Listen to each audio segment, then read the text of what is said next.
There is a generation of Canadians who have quietly given up. They did everything they were told to do. They stayed in school, they got the degree, they found the steady job, they saved what they could, month after month, year after year. They followed the exact instructions that were handed down to them by parents who bought a house on a single modest income and paid it off before they turned 50. And in 2026, they are standing at the edge of the Canadian housing market, realizing something devastating. The instructions don't work anymore. The path their parents walked has been demolished behind them. From Vancouver to Toronto, from Halifax to the suburbs of Calgary, homeownership has slipped out of reach. Not for the reckless, not for the unlucky, but for ordinary, careful, hard-working Canadians doing everything right.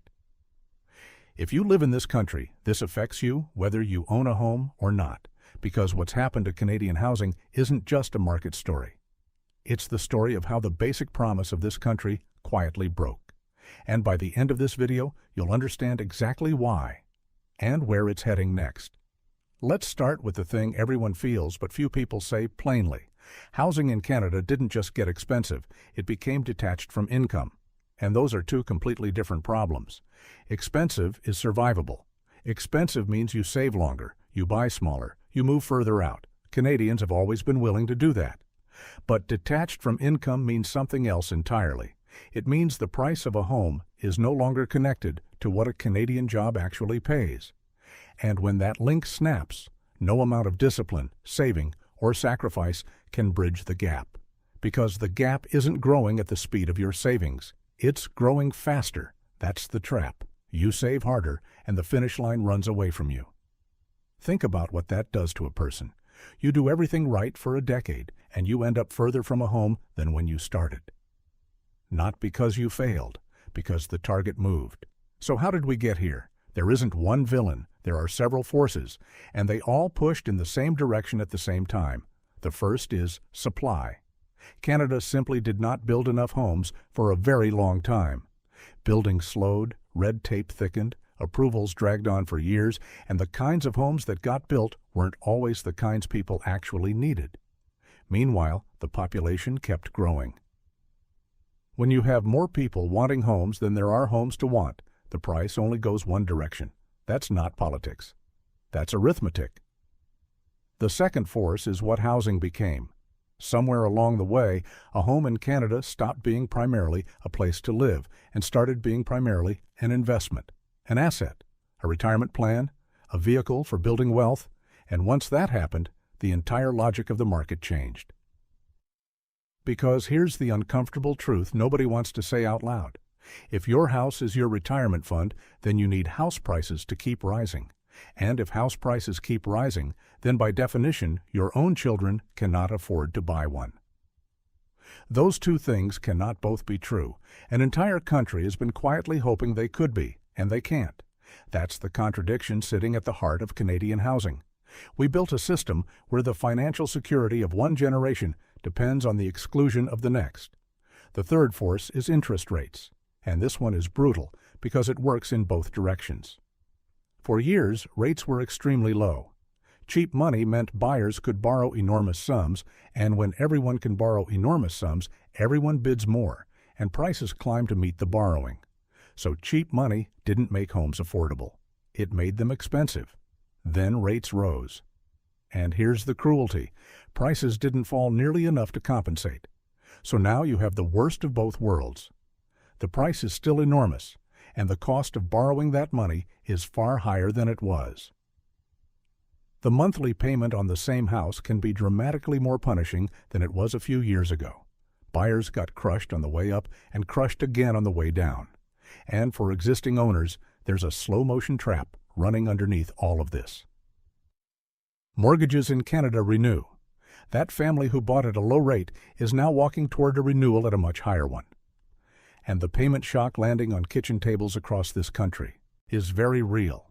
Some of them are discovering that the home they already own has become unaffordable to keep.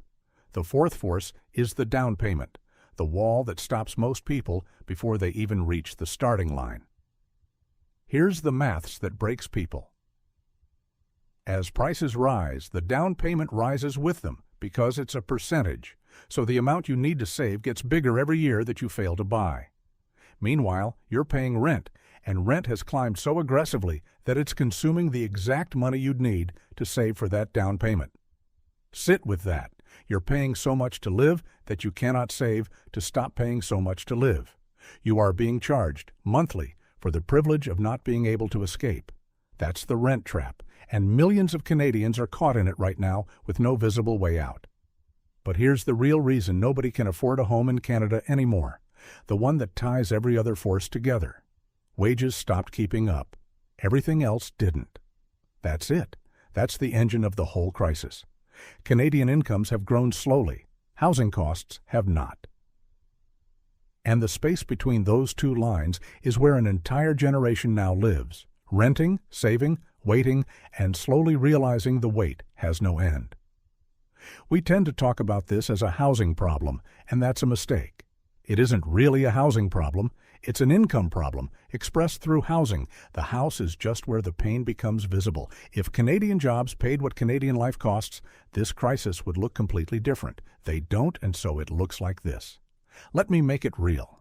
Picture a couple in their early 30s, both employed. One works in healthcare, the other in an office. Careful people. They don't waste money. They don't take extravagant trips. They cook at home. They're doing, by any reasonable standard, everything right. 5 years ago, they made a plan. Save aggressively, buy a modest place, start a family. They were disciplined about it. Every month, money went into the account. And every year, they watched the number they needed grow faster than the number they had. Now they sit at a kitchen table in a rented apartment, and they run the numbers one more time. And one of them finally says the thing they've both been avoiding. Maybe this just isn't going to happen.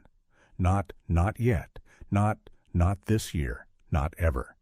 That's not a market statistic. That's a dream dying at a kitchen table on a Tuesday night. And it is happening in tens of thousands of Canadian homes right now. And the consequences ripple far past those two people. They delay having children, or have fewer than they wanted, or none at all. They stay in a rental they've outgrown. They can't put down roots, so they don't invest in a community. They stay mobile, because why wouldn't they? And eventually, a lot of them start doing the thing that should genuinely alarm this country. They start looking at leaving the city, leaving the province, in a growing number of cases, leaving Canada altogether. That's what a housing crisis really costs. Not just money. Families that never form, communities that never take root, talented, capable Canadians who conclude that the country they grew up in has no place for them, and there's a deeper wound underneath even that. The promise of this country, the actual foundational deal, was that if you worked hard and played fair, you'd build a decent life, a home, some security, something to hand to your kids. When an entire generation works hard, plays fair, and cannot get a home, that promise is broken. And people notice. They may not say it out loud, but they know. The trust erodes. The cynicism sets in. So where does this go? Everyone offers solutions. Build more homes, necessary but slow, and it takes years to feel it. Cool down investment demand, politically difficult because millions of Canadian voters own the very asset you'd be devaluing. Raise wages, the actual answer, and the one nobody knows how to deliver. Here's the honest truth. There is no fast fix. This crisis took decades to build, and it will not be undone in an election cycle. Anyone promising you otherwise is selling something. What will decide Canada's future is whether this country is willing to accept something painful, that a home has to go back to being a place to live rather than a way to get rich. And that means asking people who have built their entire financial security on rising prices to accept that those prices should stop rising. That's not an economic problem. That's a political one. And it may be the hardest conversation this country will ever have. So I want to hear from you, honestly. Have you given up on ever owning a home in Canada? Are you a young Canadian who did everything right and still can't get there? Are you a parent watching your kids struggle with something that came easily to you? Or do you think prices will finally come down and the panic is overblown? Tell me in the comments below. I read them, and this is a conversation this country needs to actually have. And if you want honest, clear-eyed breakdowns of the forces reshaping life in Canada, subscribe to Canada Insider, because these stories aren't going away, and neither are we.